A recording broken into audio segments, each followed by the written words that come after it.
पढ़ना स्टार्ट करें।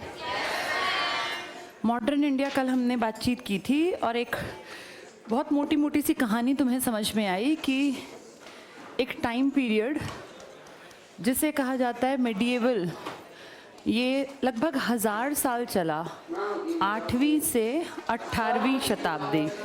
712 से लेके अगर देखें तो 1757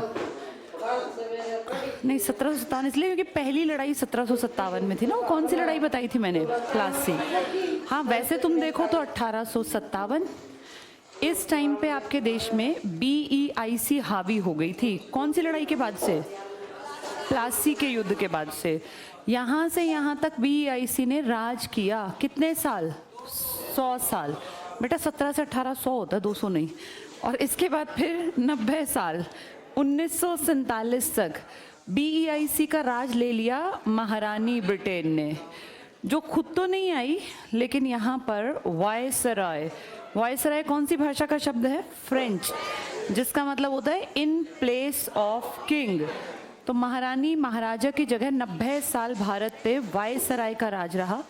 इस हिसाब से देखें तो हम 200 साल कहते हैं, 190 क्या कहना राउंड फिगर में, तो हम कह देते हैं कि अंग्रेजों ने हमारे भारत के ऊपर कितने साल राज किया? 200। यहाँ से राज क्यों पढ़ा जाता है समझ में आया? कौन सी लड़ाई थी? प्लासी। कल मैंने तुम्हें बताया था प्लासी की लड़ाई में गद्दारी के कारण हम हारे। एक बहुत बड़ी फौज किसके पास तैयार थी? सिराजुद्दौला। लेकिन सिराजुद्दौला की इस फौज में एक घटिया आदमी था, मीर जाफर, जिसकी गद्दारी का भुगतान हमें करना पड़ा। और कहीं 300 लिखा है, कहीं 3000। बेटा बातचीत नहीं करो, 300 या 3000 जितना भी मान लें, एक छुटकी सी बिल्कुल फौज और इतनी बड़ी हमारी सेना, वो भी कहाँ के नवाब की? बंगाल, जिसको कामधेनु गाय कहते हैं कि इतना टैक्स कलेक्शन था कि जिसकी कोई गिनती नहीं। बहुत पैसा था, बहुत ज़्यादा रिच एरिया था बंगाल का। इतने सारे पैसे, इतनी बड़ी फौज, इतना सब कुछ इनके पास था, लेकिन ये छुटकी सी सेना जीत गई। कारण एक गद्दार आदमी ने इन सबको जीरो कर दिया। और फिर इसका क्या हुआ? इससे भी लूटा अंग्रेजों ने। अंग्रेजों का टारगेट ही लूटना था। फिर याद है ये यहाँ से इसने जब मना किया तो फिर इसकी जगह मीर कासिम को बना दिया। और फिर कासिम बेचारा लड़ा भी, इसने राजधानी परिवर्तित भी की, लेकिन फाइनली हमने देखा 1764 में एक युद्ध हुआ था, बक्सर का युद्ध, जिसमें ये रियलिटी है कि हम हारे थे।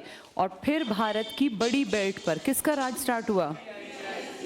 कल मैंने तुम्हें कहानी सुनाई थी, 1757 प्लासी, 1764 बक्सर, और फिर बताया था कि इसके कुछ साल बाद 1767 में अंग्रेज़ों ने अपनी दृष्टि नीचे की कि भैया नीचे कौन सा हिस्सा हमारा इंडिया का हम हड़प सकते हैं।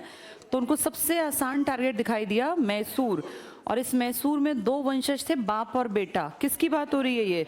हैदर अली और टीपू सुल्तान। इनके बीच में कितने युद्ध लड़े गए? जिसमें सेकंड में पिताजी चल बसे और चौथे का तो टारगेट ही मर्डर करना था, टीपू का। हैदर अली मारे गए थे 1782 में। हमने युद्ध याद किए थे। अब जो बातचीत करें ना बेटा, बाद में ये कुछ भी समझ में नहीं आएगा ना, ये याद रहेगा। 67 से 69, 80 से 84, 90 से 92 और 99, इसके बीच में पिताजी की डेथ हुई और 99 में बेटे को मार डाला। इससे याद करो 10 साल पहले फ्रांस में एक बड़ी क्रांति हुई थी, जिसे हम कहते हैं फ्रेंच रिवॉल्यूशन, जिसने दुनिया को 3 नए वर्ड्स दिए थे। क्या क्या? समानता, इक्वालिटी, स्वतंत्रता, लिबर्टी, और फ्रेटर्निटी, जिसे आप कहते हैं बंधुत्व, या जिसे आप कहते हैं भाईचारा। ये बहुत कॉमन आने वाला क्वेश्चन है। समानता, स्वतंत्रता, बंधुत्व का नारा दुनिया को किस क्रांति ने दिया? फ्रांसीसी क्रांति ने। कब की घटना है ये? 1789। और आपके यहाँ से टीपू लगातार इसके कांटेक्ट में था।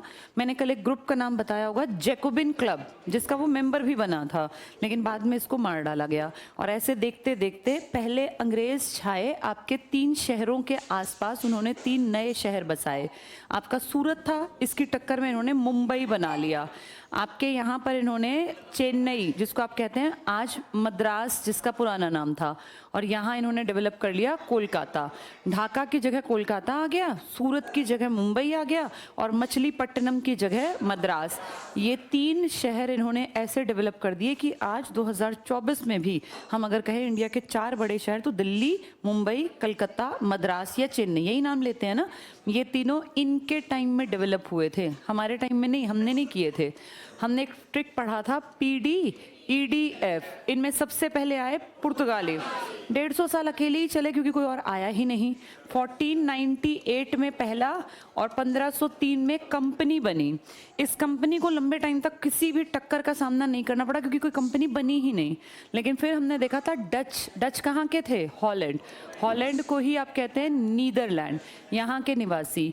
ये 1602 में कंपनी बनी, इंग्लैंड वालों ने बनाई थी 1600 में, इन्होंने 1616 में और इन्होंने 1664 में। सबसे लेट जागे थे फ्रांसीसी काबिल बहुत ज़्यादा थे, और किसको टक्कर देने की काबिलियत थी? इंग्लैंड तो नंबर 1 पहले ही बन गया था, क्योंकि जब पुर्तगाली आए तो याद करो स्वाली के युद्ध में इन्होंने इनको हरा दिया, और फिर पुर्तगालियों ने इनको दहेज में मुंबई नहीं दे दिया था कि भाई हमारी राजकुमारी कैथरीन की शादी हो रही है यहाँ। तो डच की अगर बात करें तो डच को भी अपने एक साइड कर दिया था इंग्लैंड वालों ने, और डच फिर ज़्यादातर इसी बेल्ट के आसपास रह गए। बाद में तो फिर वो चले ही गए थे।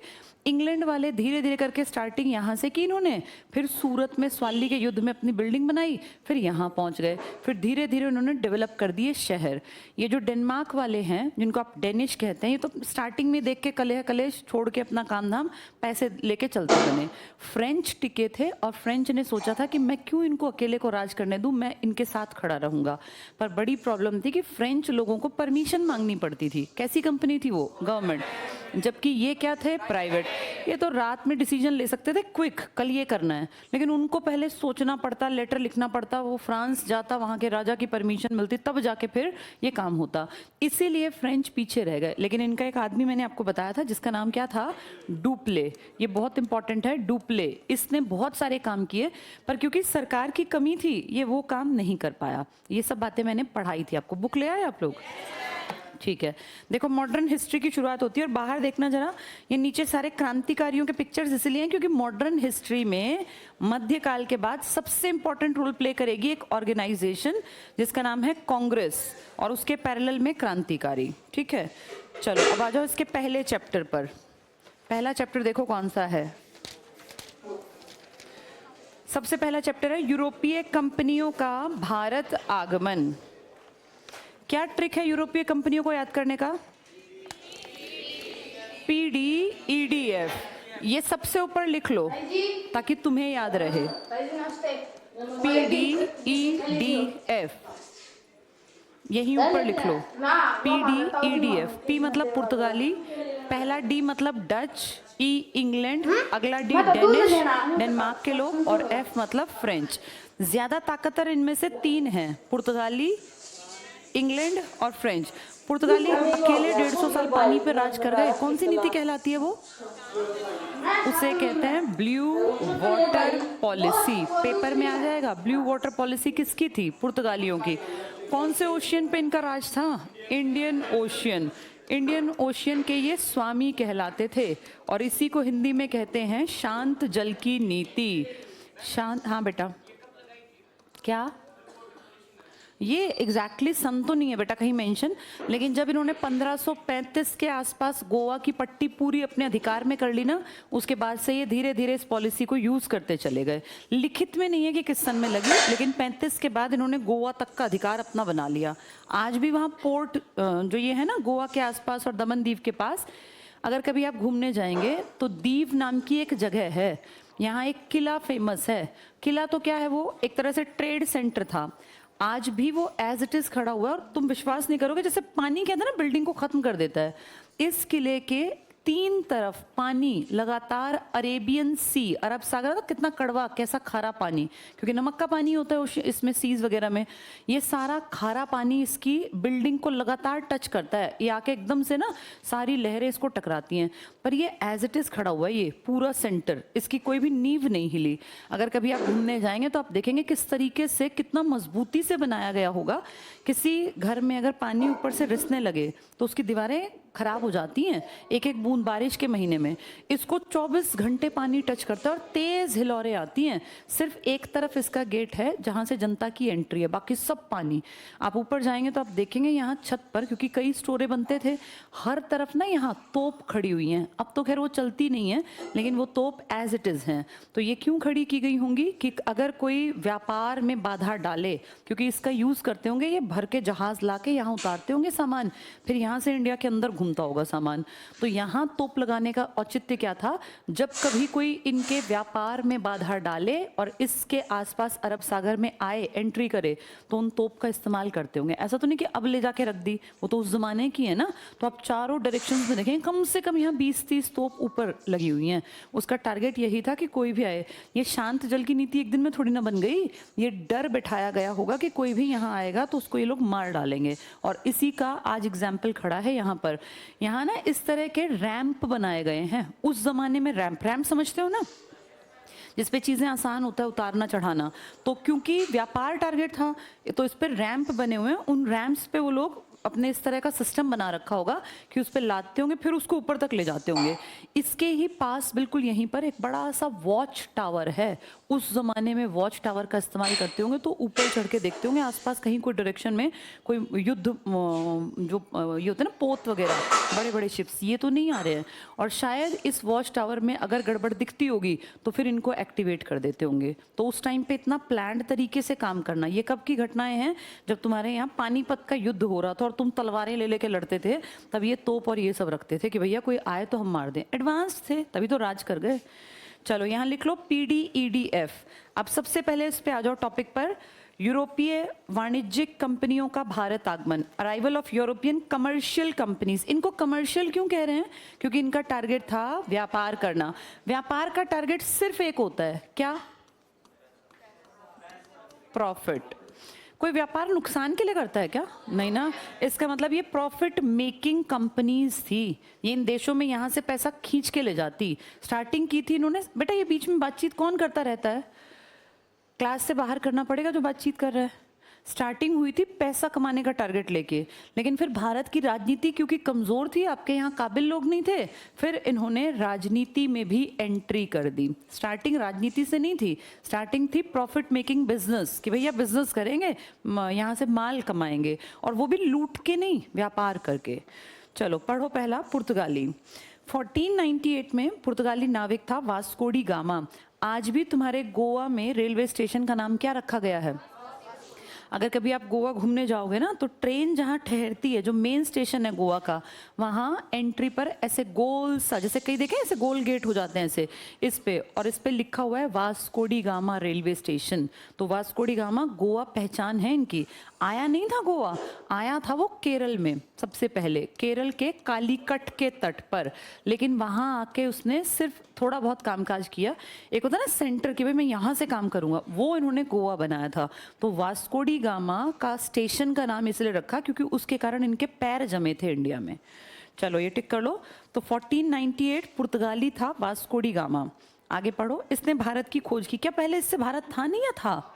इसने रूट खोजा था, इसने सी रूट खोजा। यहाँ लिख लो सी रूट। इसने भारत नहीं खोजा, इसने अपने व्यापार के लिए। और सी रूट क्यों खोजा? ये पहले लैंड एरिया से आते थे, फिर क्या दिक्कत हो गई, इस्लाम और ईसाई लड़े, तो इस्लाम वालों ने किस पे कब्जा कर लिया? अरब पर, अरब कंट्रीज। उन्होंने कहा तुम्हारा सामान हम यहाँ से जाने नहीं देंगे, तो उन्होंने कहा ठीक है हम दूसरा समुद्र का रास्ता बनाएंगे, तब खोजा था बेटा ये। तो ये टिक कर लो, भारत की खोज की। यहाँ लिख लेना समुद्री मार्ग, सी रूट की। वो कालीकट केरल के समुद्र तट पर उतरा, तो सीधे गोवा दादर नागर हवेली आया या कालीकट आया? कालीकट आया। और पता है इसको कौन लेकर आया? ये इसको ना कुछ नहीं पता था, ये तो अपना आके अफ्रीका के यहाँ से जब इसकी नाव निकली आगे, तो इसको रास्ते का नहीं पता था। फिर रास्ते में इसको एक गुजराती मिल गया, उस गुजराती से इसकी बातचीत हुई और इसने कहा भाई मुझे ऐसे ऐसे मैं इंडिया की खोज कर रहा हूँ। तो उस गुजराती ने कहा चलो मुझे रास्ता पता है, मैं इंडिया ही जाऊँगा। वो इसको यहाँ तक लाया और फिर उसने इसको कहा आप इधर निकल जाओ, मुझे तो ऊपर जाना है।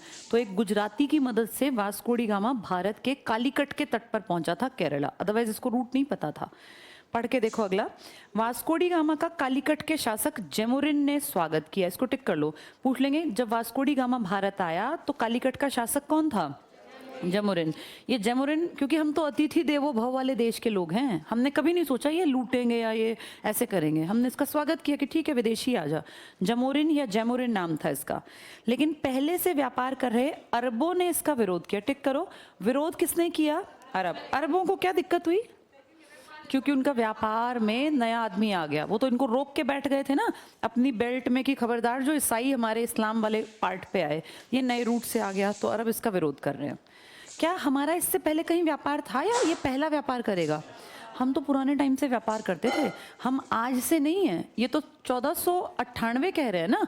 आप लोग तो उस टाइम पर भी व्यापार करते थे जब हड़प्पा सभ्यता थी। कब की बात कर रहे हैं? ईसा पूर्व, जीसस क्राइस्ट के जन्म से भी हजारों साल पहले आपके चीजें यहाँ मिलती थी। अफ्रीका के आसपास, ईरान इराक के आसपास, मेसोपोटामिया की सभ्यता।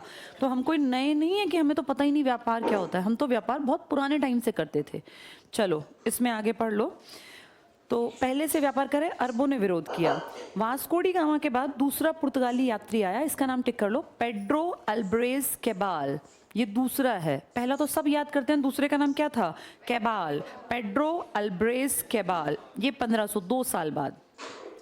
नेक्स्ट टाइम टिक करना। नेक्स्ट पॉइंट, 1502 में वास्को डी गामा दोबारा भारत आया। तो वास्को डी गामा बार बार आके पहले इन्होंने देखा कि व्यापार करने लायक है देश या फालतू की बात है। तो वास्को डी गामा 2 बार आया। पहली बार कब आया? 1498, फिर 1502 में। आगे पढ़ो। पूर्वी जगत के काली मिर्च और मसालों के व्यापार पर एकाधिकार करने के उद्देश्य से, ये टिक कर लो, काली मिर्च और मसाले, इनको लगा अकेले हम अधिकारी हों, हम व्यापार करें। पुर्तगालियों ने 1503 में कोचीन, कोचीन केरला का पार्ट, कालीकट भी केरल और कोचीन भी अलग अलग हैं ये। जैसे हरियाणा में कोई सोनीपत कह दे और कोई कुरुक्षेत्र कह दे, है तो हरियाणा लेकिन अलग अलग। ऐसे केरल में पहुंचा कहाँ था? कालीकट। लेकिन काम देखो कहाँ किया। कोचीन में पहला दुर्ग बनाया। ये दुर्ग कोई रहने के लिए नहीं बनाया। दुर्ग क्या होता है? जैसे मान लो कोई आदमी सब्जी मंडी में अपना काम शुरू करे, तो सब्जी मंडी में काम कैसे शुरू करेगा? सब्जी मंडी में अगर बढ़िया काम करना है तो उसको एक दुकान लेनी पड़ेगी ना किराए पर। ऐसे इन्होंने व्यापार अच्छा करने के लिए किराए पर एक जगह ले ली, एक राजा से परमिशन लेके कि सर ये प्रॉपर्टी आपकी खाली पड़ी है, हम यहाँ अपना एक टेम्परेरी सा गोडाउन टाइप बना लें। तो वो सबसे पहला बना था इनका कोचीन में। ये टिक कर लो, कोचीन भारत में पहला दुर्ग, एक तरह से माल गोदाम था ये इनका पहला। फ्रांसिस्को डी अल्मोड़ा या अल्मीडा, टिक करो इसका नाम, ये सेकंड था जो आया, लेकिन पहला पुर्तगाली वायसराय के रूप में भारत आया। इसको डबल टिक कर लो। जैसे वास्को डी गामा यहाँ व्यापार करने आया था या रास्ता खोजते खोजते पहुंच गया था? रास्ता ना। कंपनी ने ये नहीं कहा कि तू व्यापार कर, दोबारा भी आया। ये आदमी कंपनी ने भेजा कि जाओ तुम देख के आओ वहाँ कैसे कामकाज होगा। तो ये टिक कर लो। ये एडमिनिस्ट्रेटिव वर्क करने आया, ये एक तरह से नौकरी करने आया। कौन आदमी? ये फ्रांसिस्को डी अल्मीडा, ये जॉब पर आया यहाँ। ये टिक कर लो, फ्रांसिस्को डी अल्मीडा, ये पहला पुर्तगाली वायसराय था। तो ये ड्यूटी करने आया। ये जो इससे पहले आया वो ड्यूटी करने आया या वो खोज करने पहुंचा था? वो तो घूम रहा था, यहाँ पहुंच गया, ये काम पे आया। अगला पढ़ना। 1503 में अल्फांसो डी अल्बुकर्क, ये बहुत बहुत इंपॉर्टेंट, अल्फांसो डी अल्बुकर्क, बाद में ये वायसराय बनेगा, ठीक है, पढ़ लो बस आगे।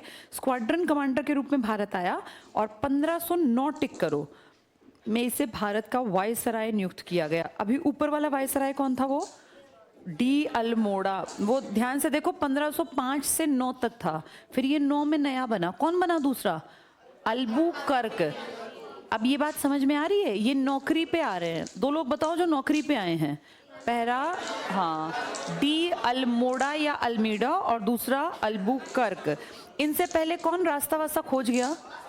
Vasco D gamma. और एक ऊपर आया था देखो नाम, कैबाल, ये भी आया था, लेकिन ये ड्यूटी करने नहीं आया। ड्यूटी करने आए 2 लोग, एक पहला था डी अल्मीडा, ये अपना क्या नाम था इसका? डी अल्मीडा, और दूसरे का नाम था अल्बुकर्क, ठीक है। अल्बुकर्क। इसके बाद अगला पॉइंट पढ़ो, बीजापुर के शासक उस टाइम पे हमारे यहाँ बीजापुर के शासक थे, सिर्फ पढ़ लो, आदिल शाह यूसुफ से, अंडरलाइन करो, 1510 में अल्बुकर्क ने, जो दूसरा ड्यूटी करने आया था, गोवा को छीन लिया। देखा कितने घटिया लोग थे, पहले आए तो नमस्ते करते हुए आए थे, किसने स्वागत किया था? जमोरिन ने। और अब आए हैं तो क्या किया, देख के यहाँ कि ये तो ज़्यादा मतलब थोड़े सिंपल टाइप के लोग हैं, फिर गोवा छीन लिया कि भागो यहाँ से, हमारा हिस्सा है। किसने की है ये हरकत? जो दूसरा ड्यूटी करने आया, अल्बुकर्क ने। ये टिक कर लो, अल्बुकर्क। इसने बीजापुर के राजा से गोवा छीन लिया। तो 1510 में गोवा छीना, फिर कब वापस किया जबरदस्ती से? हमने कब छीना? 1961 में। सोचो कितने साल ये आराम से वहां बैठे रहे, छीना हम ही से था। यहाँ लिख लो 1961 में वापस। 1510 की चीज हमें वापस लेने में 400 साल लग गए। 1961, 400 से भी ज्यादा। पढ़ो आगे, अल्बुकर्क ने गोवा छीन लिया, बस पढ़ लो, जो कालांतर में भारत में पुर्तगीज व्यापारिक केंद्रों की राजधानी बनाई गई।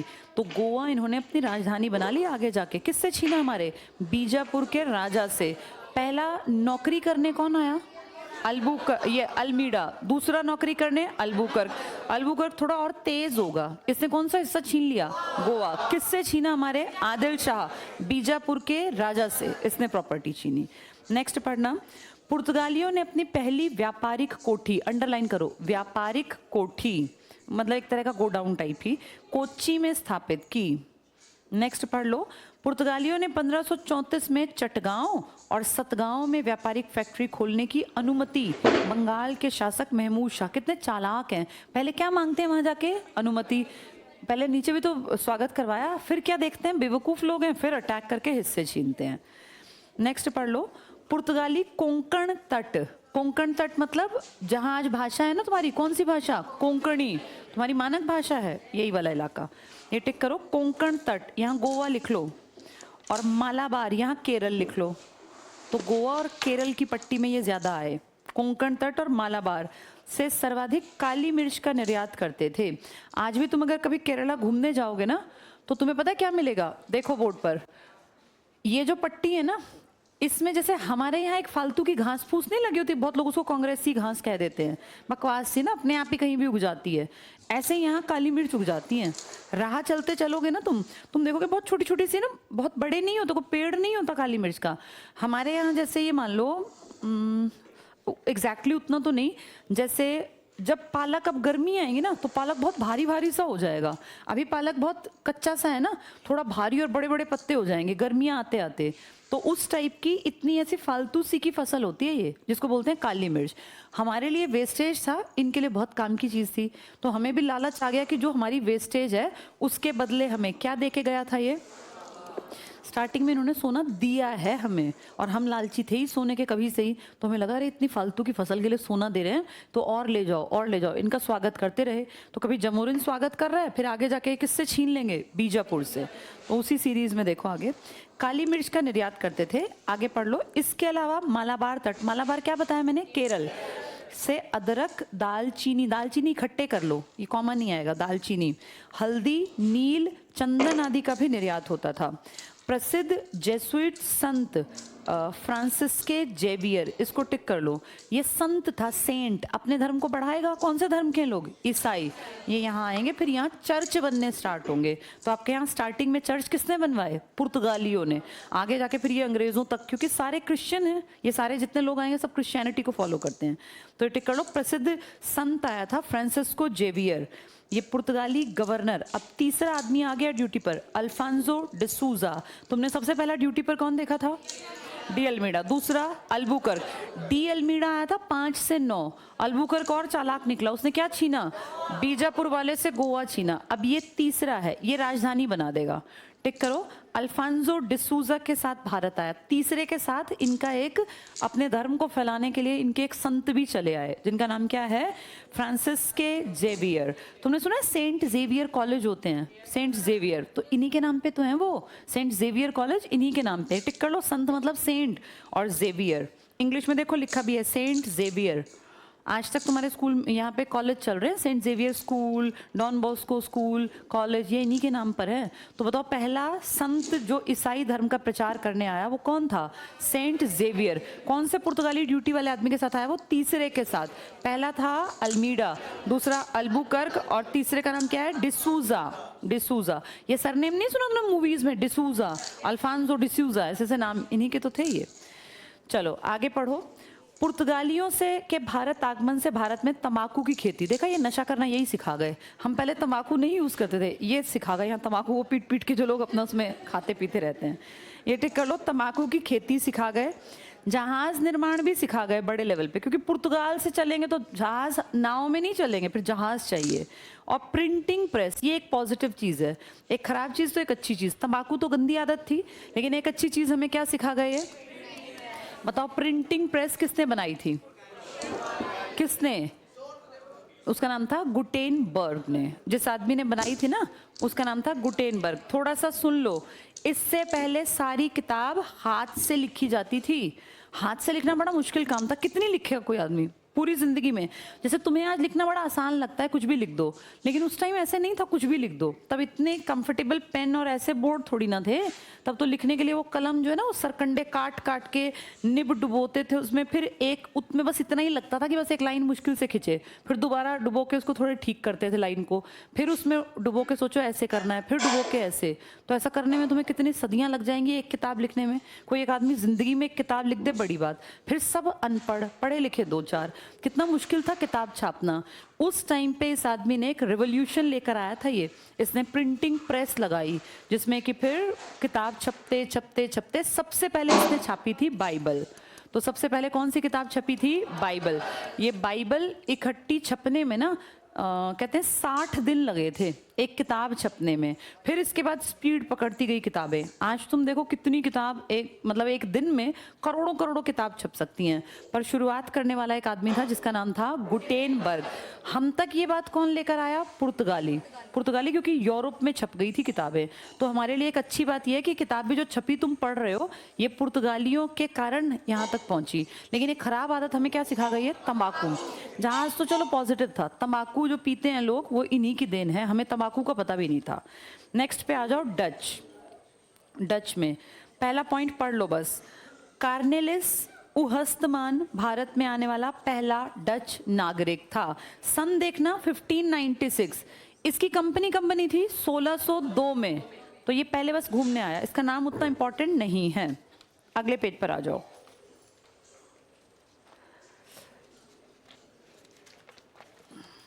चलो इसमें देखो जरा,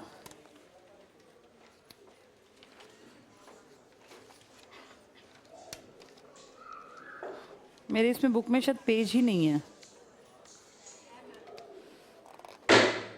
ये बिल्कुल ही नहीं है। फिर चलो 10वां पेज देखो जरा, इसमें टिक करो। पहला पढ़ लो बस, डच हॉलैंड, इसको टिक कर लो। निवासी डच कहलाते हैं, देश का नाम है हॉलैंड।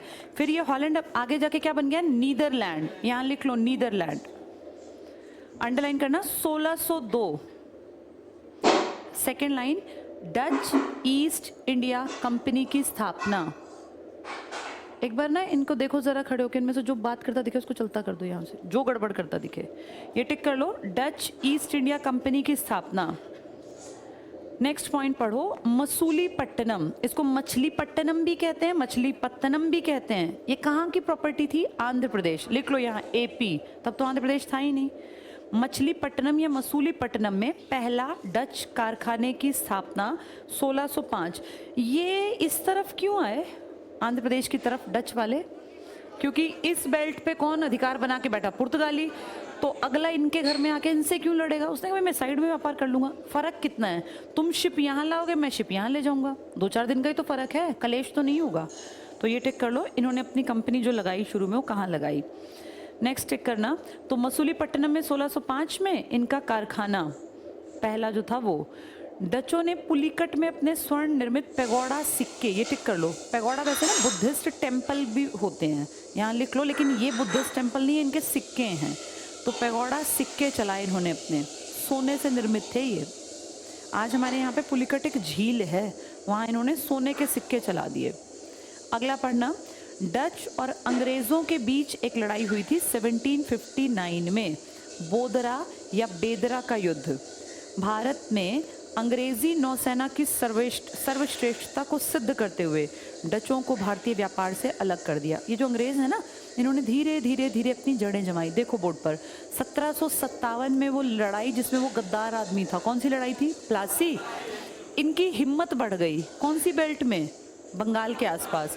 अब ध्यान से देखना, 1759 में इन्होंने सोचा इंडियन से तो लड़ेंगे। अब ये PDE तो बाद की बातें हैं। इन्होंने सोचा ये पुर्तगाली तो चलो भैया अपने कंट्रोल में आ गए स्वाली में, इनकी भी अकल ठिकाने लगा दी जाए। तो इन्होंने 1759 में एक युद्ध लड़ा जिसका नाम है बेदरा, और इनको बेदर कर दिया, इनको दर से भगा दिया। बेदरा के युद्ध में डच बुरी तरह हारे और कौन जीते? फिर ये कंफर्म हो गया कि इंडिया में डच टिक नहीं पाएंगे, अगर टिकना है तो छुटपुट बस्तियों में इंग्लैंड राज करेगा। तो बेदरा की लड़ाई इंपॉर्टेंट लड़ाई है, टिक कर लो ये। बेदरा या बोदरा के युद्ध, इनको बेदर कर दिया डच को। अंग्रेजों ने अंग्रेजी नौसेना की सर्वश्रेष्ठता को सिद्ध करते हुए डचों को भारतीय व्यापार से अलग कर दिया। पुर्तगाली भी हारे और डच भी, नाम क्या था? स्वाली। और डचों वाली लड़ाई थी बेदरा, ये याद रखनी है। वहां पीछे लिख लो स्वाली, इसमें लिखा नहीं था, तुम लिख लो स्वाली का युद्ध 1612। जहां पुर्तगाल लिखा है वहां ऐड कर लो स्वाली का युद्ध 1612। स्वाली गांव का नाम था। स्वाली का युद्ध 1612 किन के बीच हुआ है ये? हाँ, British east India company versus दूसरा कौन था? पोर्टुगीज, पुर्तगाली। इसको अस्तादो द इंडिया इसका नाम रखा गया था, लेकिन छोड़ो तुम, बस पुर्तगाली लिख लो। इसमें कौन जीता फिर? ब्रिटिशर्स। तो इन्होंने पुर्तगालियों को पीछे कर दिया। और फिर इनकी लड़ाई कौन सी हो रही है? ये भी बेदरा। बेदरा में किसको दर बदर भगाया इन्होंने? एक तरफ BEIC था और एक तरफ डच, दोनों की लड़ाई हुई, ये हारे। तो बेदरा में इनको बेदर कर दिया 1759 में। चलो आगे पढ़ना। अंग्रेज अब आ गए सबसे ताकतवर लोग जो लंबे टिके बेदरा के बाद। अंग्रेज में पहला टिक करना जॉन मिल्डन हॉल, ये घूमने के लिए आया था इंडिया, टिक कर लो मिल्डन हॉल। ब्रिटिश यात्री थल मार्ग से 1599 में भारत आया। ये पानी के जहाज में नहीं आया, ये तुर्की वाले रास्ते से होता हुआ इंडिया आ गया। नेक्स्ट पढ़ लो। 1599 में इंग्लैंड में एक मर्चेंट एडवेंचर्स नामक दल ने अंग्रेजी ईस्ट इंडिया कंपनी, ये कंपनी बनी, टिक करना, इंग्लिश या ब्रिटिश ईस्ट इंडिया कंपनी। इसका दूसरा नाम भी पढ़ लो, the governor and company of merchants of trading into the East Indies, ये नाम था इस कंपनी का। इसकी स्थापना की दिसंबर 1599 में, इसलिए हम 1600 कह देते हैं। नेक्स्ट पॉइंट टिक करो। अपनी महारानी से इन्होंने परमिशन ली। दिसंबर 1600 में ब्रिटेन की महारानी एलिजाबेथ ने ईस्ट इंडिया कंपनी को पूर्व के साथ यानी हमारे साथ व्यापार करने के लिए 15 सालों का चार्टर दे दिया, अधिकार दे दिया। कितने साल तक व्यापार कर लो? 15। किससे परमिशन मांगी इन्होंने? महारानी ब्रिटेन, क्योंकि ये उस देश के व्यापारी थे, तो परमिशन के बिना नहीं आ सकते थे। अगला पॉइंट पढ़ लो। कंपनी का स्टार्टिंग का उद्देश्य था भूख भाग पर अधिकार करना न होकर व्यापार करना था। हमारी कमजोरी से ये यहाँ के राजा बने, नहीं तो ये राजा बनने थोड़े ना आए थे। इनको क्या पता कि ये कमजोर है इंडियन, ये तो व्यापार करने आए थे। नेक्स्ट टिक करना। 1608 में इंग्लैंड का राजा था जेम्स फर्स्ट, इसको डबल टिक कर लो। जब ये हमसे परमिशन मांगने आए तो वहाँ राजा था जेम्स फर्स्ट। इसके दूत या मैसेंजर के रूप में कैप्टन हॉकिंस, बहुत बहुत इंपॉर्टेंट नाम है कैप्टन हॉकिंस। हॉकिंस के प्रेशर कुकर आते हैं, सुने? हाँ, तो हॉकिंस के जो प्रेशर कुकर हैं, ये आदमी सबसे पहले आपके देश में आया था। हॉकिंस उस टाइम पर 1608 में किसका दरबार भरता था? जहांगीर का, क्योंकि कौन मर चुका था? अकबर 1605 में। तो कैप्टन हॉकिंस इसके दरबार में आएगा और ये इससे इम्प्रेस भी होगा और ये इसको कहेगा कि तुम ठीक है यहीं रह लो 2-4 साल। ये रहेगा यहाँ, लेकिन ये परमिशन नहीं ले पाएगा। फिर दूसरा आदमी आएगा जेम्स रो करके, वो परमिशन लेगा जहांगीर से, फिर लड़ेंगे ये और पुर्तगाली, फिर ये जीतेंगे। तो चलो ये टिक कर लो। कैप्टन हॉकिंस सूरत पहुंचा 1608 में। मुगल सम्राट जहांगीर से मिलने आगरा गया, क्योंकि आगरा इनका घर था ना। अकबर ने बहुत बड़ा किला नहीं बनवा रखा था आगरा में, तो वहीं ये जहांगीर तो वहीं रहता था ज़्यादातर टाइम। तो टिक कर लो, आगरा गया।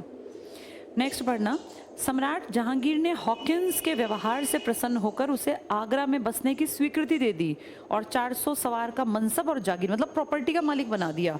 इसने कहा ठीक है तुम बहुत बढ़िया मुझे लगे, यहीं रहो, आराम करो, जब तक मन करे यहाँ रहो, फिर चले जाना।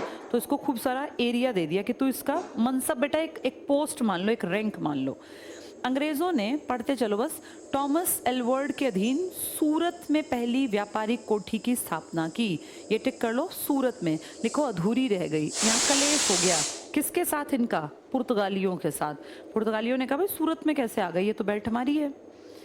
नेक्स्ट टिक करना, टॉम्स रो, ये इंपॉर्टेंट है, टॉम्स रो, इसको थॉमस रो भी कह देते हैं। ये परमिशन ले पाया था, जो पहला आया था ना उसने कोशिश खूब की लेकिन परमिशन नहीं मिली, वो प्रेशर कुकर वाले नाम को, कौन था वो? हॉकिंस। इसको परमिशन नहीं मिली, इम्प्रेस था इससे बहुत ज़्यादा जहांगीर, लेकिन परमिशन नहीं। परमिशन किसको मिली? थॉमस रो या टॉम्स रो को, ये टिक कर लो। टॉमस या थॉमस रो ब्रिटेन के राजा जेम्स फर्स्ट के दूत के रूप में 1615 में सूरत पहुंचा और 1616 में टॉम्स रो अजमेर में जहांगीर, वो कहाँ आया था? आगरा में। ये कहाँ मिला? अजमेर में। ठीक है, तो ये हो गया मेन।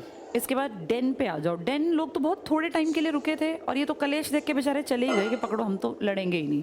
पहला टिक कर लो, 1616 में इनकी कंपनी बनी थी, डेनमार्क की ईस्ट इंडिया कंपनी की स्थापना।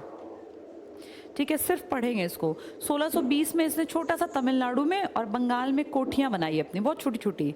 अगला पॉइंट काम का है, भारत में यूरोपीय कंपनियों के आगमन की सीरीज टिक कर लो, PDEDF, यहाँ शॉर्ट में लिख भी लो दोबारा, PD, P Portuguese, D Dutch, E England, D Denmark और F फ्रेंच, PDEDF।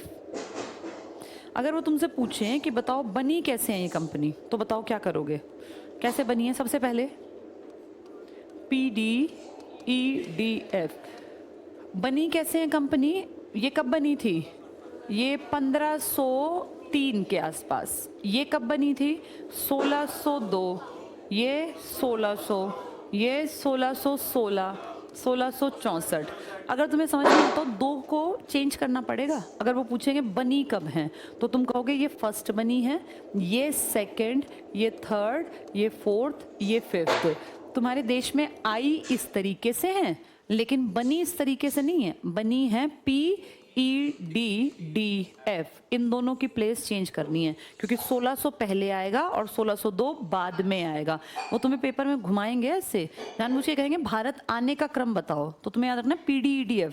लेकिन कहेगा कंपनियां बनने का क्रम बताओ, तो P, D और E को चेंज कर देना, PEDEF। आ गया समझ में? ये यहाँ लिख लो, ये बात जहाँ तुमने लिखा ना PDEDF, वहाँ लिखो बनने का क्रम, तो दो को इंटरचेंज कर दो, सेकंड को थर्ड पे, थर्ड को सेकंड पे ले आओ, बाकी सब सेम चलेगा। कंपनी बनने का क्रम तो PEDDF, क्योंकि वो 2 साल आप गायब नहीं कर सकते हैं। ठीक है, बनने का क्रम, कंपनी बनने का। हाँ बेटा, बेटा मैंने अभी क्या कहा, दिसंबर में हुआ था। फिर परमिशन लेने में ना, अब जैसे कंपनी बन गई, मान लो तुमने कुछ काम शुरू किया, तुम्हें अपने एरिया के DC से परमिशन लेनी पड़ेगी, तो उसमें टाइम लगेगा ना, एक दिन में थोड़ी परमिशन मिलती है, तो 1600 माना जाता है। वैसे बन गई थी दिसंबर 1599 में। ठीक है, चलो आगे टिक करना। भारत में पुर्तगाली सबसे पहले आए, थोड़ा गलत छाप दिया, लिखा 1948, लिखना क्या था? 1498। इसको ठीक कर लो, 1498 सबसे पहले पुर्तगाली आए और सबसे अंत में वापस गए। कब वापस गए ये? 1961। वो कौन था जिसने वो गोवा छीन लिया था बीजापुर के आदिल शाह से? 3 आदमी ऑन ड्यूटी हमें याद रखने हैं, कौन कौन? पहला अल्मीडा, दूसरा अल्बुकर्क और तीसरा डिसूजा, है ना। अल्बुकर्क ने छीना था, किससे छीना था? बीजापुर का राजा था आदिल शाह। एक क्या बुरी चीज हमें सिखा गई है, लेकिन बढ़िया चीज भी सिखा गए, प्रिंटिंग प्रेस और जहाज, बड़े जहाज। चलो इसके बाद पहुंचो, डेन समझ में आ गए ये। तो सबसे पहले आए पुर्तगाली, सबसे लेट गए पुर्तगाली, किस सन में गए ये? 1961। आए कब थे? 1498 में। कंपनी बनी थी 1503 में, 5 साल बाद। चलो फ्रांसीसियों पे आ जाओ। फ्रांसीसी थोड़ी टक्कर के थे, किसकी बराबरी के थे ये? हाँ, लेकिन लेट आए ये बनी कब कंपनी? 1664। तुम खुद सोचो, एक आदमी ने काम करना शुरू किया बिजनेस 1600 में और एक ने 1664 में। 64 साल का एक्सपीरियंस तुम गायब थोड़ी ना कर दोगे। उसको तो हर चीज़ की खोज खबर है। ये नए आए हैं, उसके पैर जमे हुए हैं, वो तो सबको डील करके देख चुका। ये आए तब तक तो दुनिया बहुत अलग थी, इसलिए इनको थोड़ा नुकसान खाना पड़ा। वैसे ये काबिल बहुत ज़्यादा थे। टिक करना फ्रेंच में लुई 14। तुम जानते हो फ्रांसीसी राजाओं की एक सीरीज थी सारी, वो सारे अपने बेटों का नाम क्या रखते थे? हाँ, उसमें लुइस इंग्लिश में लिखते हैं, बोलते हैं लुई। उन सबके नाम थे लुइस। फिर पता कैसे चले? फर्स्ट से स्टार्ट कर दिया, Louis first, second, third, fourth, fifth. जब मरता उससे अगला फिर लुई बन जाता, तो बड़े बेटे का नाम लुई ही रखना होता था, बस नंबरिंग थी। तो लुइस जो तुम पढ़ रहे हो, कौन से नंबर का पढ़ रहे हो? ये 14th पढ़ रहे हो ना। ऐसे लुई 16th तक तुम्हें पढ़ना है, क्योंकि लुई 16th के टाइम में क्या हुई थी यहाँ? क्रांति। कौन सी क्रांति? वो 1789। जिसके टाइम पे तुम्हारे यहाँ कौन एक्टिव था? वो लड़का टीपू सुल्तान, उसके फादर के बाद की कहानी है ना ये। तो लुइस 16th जो था ना, ये फेमस है क्योंकि इसके बाद लुइस को लोगों ने मानना बंद कर दिया। जो लुई परिवार था ये राज करते थे, जैसे हमारे यहाँ नहीं थे भाई, इसके मुगलों के लड़के थे तो कितने साल राज कर गए, ऐसे हमारे यहाँ गुप्तों के लड़के थे। यहाँ एक खानदान ने 16 राजा थे उसके, पर जब ये लुइस बना ना, कहते हैं इसकी पत्नी ने इसको बर्बाद कर दिया। कैसे? इतनी खर्चीली थी, इतनी खर्चीली। देखो औरतें क्या कर सकती है। खानदानी 16 लोग जो राज कर गए, ये लिखा है एनसीईआरटी में, मैं नहीं बता रही, ऐसा लिखा हुआ है कि 16वां जो था लुइस, इसकी पत्नी इतनी एक्स्ट्रावेगेंट थी, इतना खर्चा करती थी कि इसके बेचारे के खर्चे ही नहीं पूरे हुए। और फिर इसके वहाँ पे गरीबी आते आते आते इतना बुरा हाल हो गया कि इसकी अगली सारी पीढ़ियाँ बर्बाद हो गई। तो इतनी खर्चीली औरत थी, पड़ोसी देश की थी वो लड़की, और उस पड़ोसी देश ने की लड़की ने एक तरह से बदला ही लिया कि जो हमारा पड़ोसी देश है इसको कैसे बर्बाद करना है। तो शादी ब्याह करवा के ऐसी खर्चीली लड़की इसके पल्ले बांध दी कि इस बेचारे की पूरी जिंदगी, ये सच बात है, लिखा है ये 10वीं क्लास की एनसीईआरटी में, वर्ल्ड हिस्ट्री में, कि इसने बर्बादी का एक बड़ा कारण बनी थी इसकी पत्नी। उसके बाद फिर इनके लुइस वुइस कोई नहीं बने, फिर तो यहाँ क्रांति हुई, फिर यहाँ संविधान पे काम हुआ, फिर यहाँ जैकोबिन क्लब आ गया। तो ये इनका परिवार जो था ना, ये रिच लोग थे बहुत, खानदानी रईस लोग, इनका खात्मा हो गया था। तो ये कंपनी बनी थी जब 14th था तब। ठीक कर लो, लुई 14th। इसका मंत्री था कोई कॉलबर्ट। इसने 1664 में फ्रेंच ईस्ट इंडिया कंपनी की स्थापना की। ये टिक कर लेना, 1664। कॉलबर्ट किसका आदमी है? लुई 14th का। इनकी क्रांति किसके टाइम में हुई है? लुई 16th के टाइम में। 16th के टाइम में बहुत चेंज हुआ, लोगों ने सब कुछ उखाड़ फेंका। अगले पेज पर आ जाओ। इसमें पहला पॉइंट पढ़ लो बस। फ्रांसिस कैरो, कैरो टिक कर लो, कैरो, इसके नेतृत्व में पढ़ेंगे बस। 1667 में एक अभियान दल भारत के लिए रवाना हुआ, जिसने सूरत में, डबल टिक करो सूरत। अब बताओ सूरत में कौन कंपनी पहले से खोलने की कोशिश में, मतलब किसने काम किया था? अंग्रेजों ने, याद है 1608 में। लेकिन वो काम तो अधूरा छुड़वा दिया था किन लोगों ने? पुर्तगालियों ने। फिर उन्होंने नीचे मछलीपट्टनम में अपना काम किया, पर फिर वो लड़े थे। कौन सी लड़ाई? स्वाली। तो सोचो उन्होंने लड़के सूरत में अपनी प्रॉपर्टी बना रखी है। अब उनकी प्रॉपर्टी के बीच में कौन आ गए? ये फ्रेंच। तो ये तो लड़ेंगे ही। तो ये पढ़ लो। सूरत में अपने पहले व्यापारिक कारखाने की स्थापना की। यहाँ इंपॉर्टेंट लिख लो, ऐसे पूछते हैं कि फ्रांसीसियों ने अपना पहला कारखाना कहाँ लगाया? तो सूरत में। अंग्रेजों ने कहाँ लगाने की कोशिश की थी? सूरत में, लेकिन लगने नहीं दिया था पुर्तगालियों ने। कहाँ लगाया था? मछलीपट्टनम में। पुर्तगालियों ने कहाँ लगाया था पहला कारखाना? पहला कहाँ पहुंचा, कहाँ था वो? कालीकट में। फिर लगाया कहाँ था? कोचीन में। फिर कब्जे में किया था गोवा। तो ऐसे सबके अलग अलग हैं। जो पुर्तगाली हैं वो गोवा और केरला के आसपास थे, जो डच हैं वो दूसरी साइड मछलीपट्टनम। अंग्रेजों की कोशिश थी सूरत में, लेकिन बना पाए थे मछलीपट्टनम में। और फ्रेंच कहाँ बना गए? सूरत में। तो अब इनकी लड़ाई होगी ही। नेक्स्ट टिक करो, पढ़ लो। अंग्रेजों और फ्रांसीसियों के बीच लड़े गए युद्ध को कर्नाटक युद्ध का नाम दिया गया है। इसको भी यहीं छोड़ो, कर्नाटक मैंने भी पढ़ाया नहीं है, इसको यहीं छोड़ो। अभी नीचे आ जाओ। कर्नाटक युद्ध पहले पढ़ाऊंगी तब मैं समझा दूंगी ना, फिर आसान दिखेंगे, ऐसे पढ़ना बड़ा मुश्किल होता है। नीचे आ जाओ अगले टॉपिक पर। यूरोपीय कंपनियों से संबद्ध व्यक्तित्व, कुछ फेमस पर्सनैलिटीज। पहला टिक करो, वास्को डी गामा, भारत आने वाला पहला यूरोपीय यात्री, जो थल मार्ग से आया या जल मार्ग से? जल मार्ग से आने वाला पहला आदमी था ये। इससे पहले बहुत लोग आए थे। नेक्स्ट टिक करना, पेड्रो अल्वारेज कैब्राल, भारत आने वाला दूसरा पुर्तगाली। कैब्राल था ना, लेकिन ये ड्यूटी करने थोड़ी ना आया था, नौकरी करने कौन आए थे? वायसराय। कौन था पहला? अल्मीडा या अल्मोड़ा, अल्मोड़ा घूमने की जगह है ना, अल्मीडा। दूसरा था अल्बुकर्क, अल्बुकर्क चालाक था, उसने क्या छीन लिया, गोवा। और वो एक सेंट किसके साथ आया था, सेंट जेवियर किसके साथ, डिसूजा, जो तीसरा अपनी ड्यूटी पर था।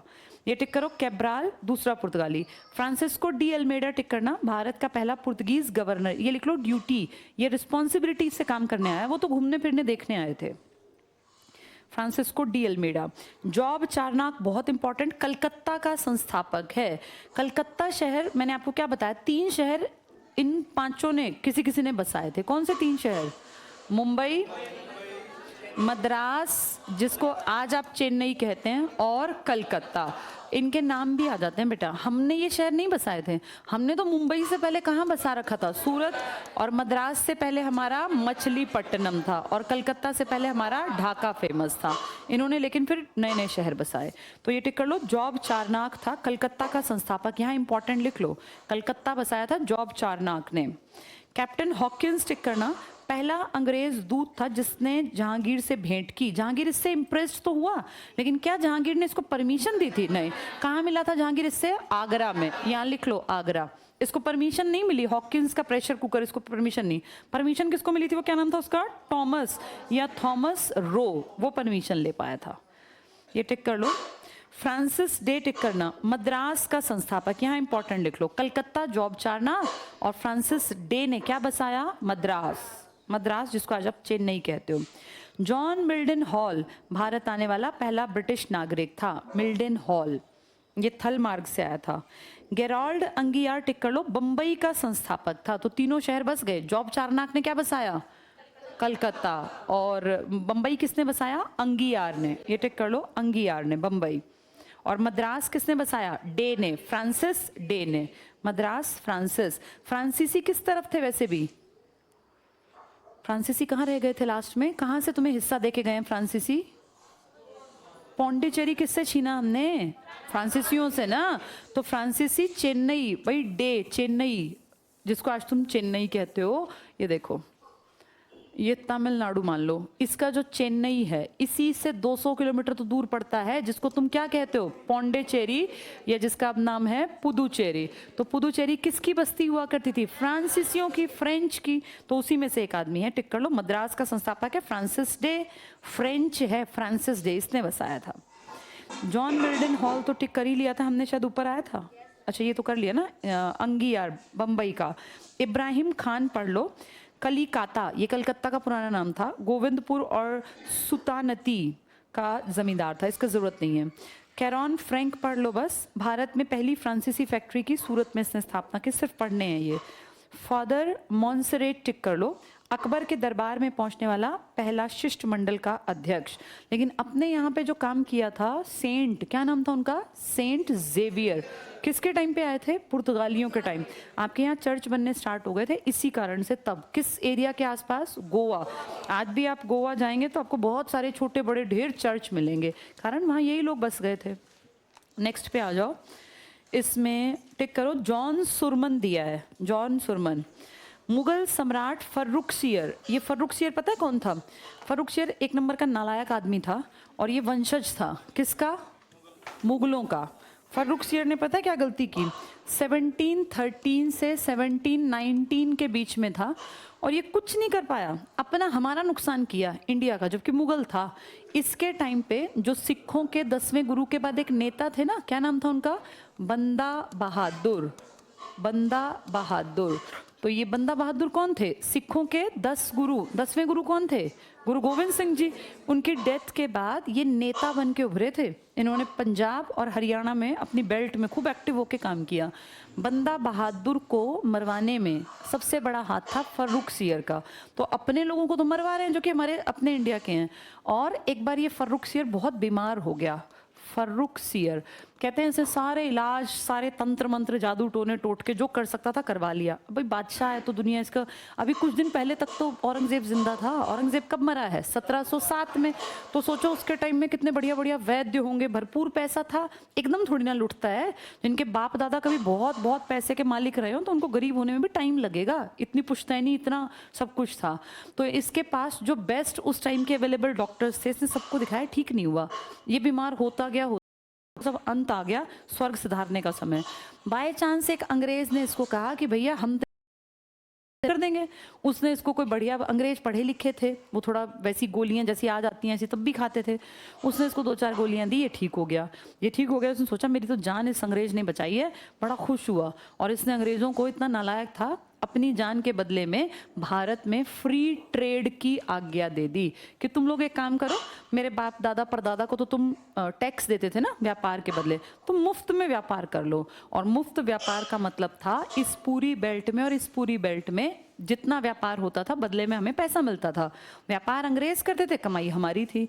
लेकिन इसने कहा कि तुम्हें व्यापार के बदले कोई भी टैक्स नहीं देना।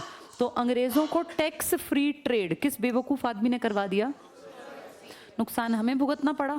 लाखों रुपए जो कमाई थी वो हमारी जेब से जाएगी। अब ये तो मुफ्त का टैक्स बिना दिए अपना व्यापार करेंगे। तो ऐसे ऐसे लोग थे जिन्होंने छोटी मोटे लालच में या अपने कोई सुख देखते हुए और ढेरों रुपया इनकी जेब में वापस कर दिया कि तुम मत दो हमें टैक्स। तो ये टिक कर लो, फर्रुख सियर के बारे में हम बात कर रहे हैं। हम पहुंचे जॉन सुरमन। तो मुगल सम्राट फर्रुख सियर से विशेष व्यापारिक प्राप्त करने वाले शिष्टमंडल का मुखिया। यहाँ लिख लो, फर्रुख सियर के ऊपर लिख लो, इसने कौन तो मरवाया अपने टाइम? बंदा बहादुर। उसको तो मरवा दिया जो हमारा खास आदमी था। बंदा बहादुर की मृत्यु और फ्री ट्रेड, इन नालायकों का जो कि भारत को लूटने आए थे, इनका टैक्स फ्री ट्रेड कर दिया। तो जॉन सुरमन था, इसको सरमन भी लिख देते हैं। नेक्स्ट में टिक करना फ्रेंक। बेटा शिष्टमंडल मतलब डेलीगेट्स, जिसमें 8-10 लोग आते हैं बातचीत करने। जैसे G20 की बैठक हुई थी आपके देश में, याद है? कब हुई थी? पिछले साल सितंबर के स्टार्टिंग में।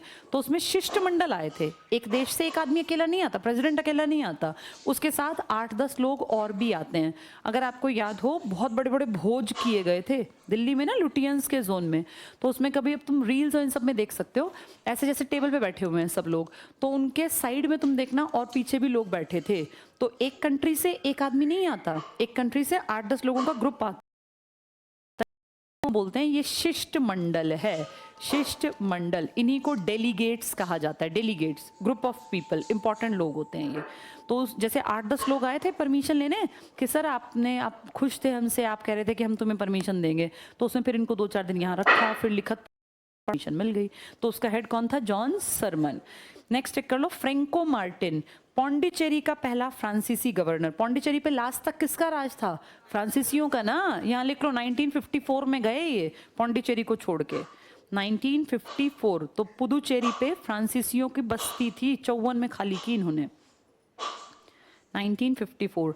चार्ल्स आयर टिक कर लो, फोर्ट विलियम, कलकत्ता का पहला प्रशासक। अंग्रेजों ने ना अपने एक तरह से गोडाउन बना दिए थे बड़े बड़े, तो उसमें एक गोडाउन इन्होंने बनाया था कलकत्ता में। इसको नाम क्या दिया? फोर्ट। फोर्ट मतलब क्या होता है? किला। उसका नाम क्या रखा? विलियम। जैसे विलियम और जेवियर, ये नाम तुम्हें ज्यादातर मिलेंगे सेंट के, उनके महात्माओं के। जैसे हमारे यहाँ नहीं थे संत रामदास, संत रामानंद, सुने ये नाम तुम लोगों ने? ऐसे ये इनके आदमी हैं। तो लोगों के नाम पे अपने किले बना दिए। तो कलकत्ता के किले का नाम क्या रखा? क्या नाम रखा इसका? विलियम। विलियम के नाम पे, कोई सेंट था इनका संत, उसके नाम पे। ये इंपॉर्टेंट है, फोर्ट विलियम, कलकत्ता का पहला प्रशासक। इंपॉर्टेंट लिख लो यहाँ। इनके एरिया का हेड था, ये नाम था इसका चार्ल्स आयर।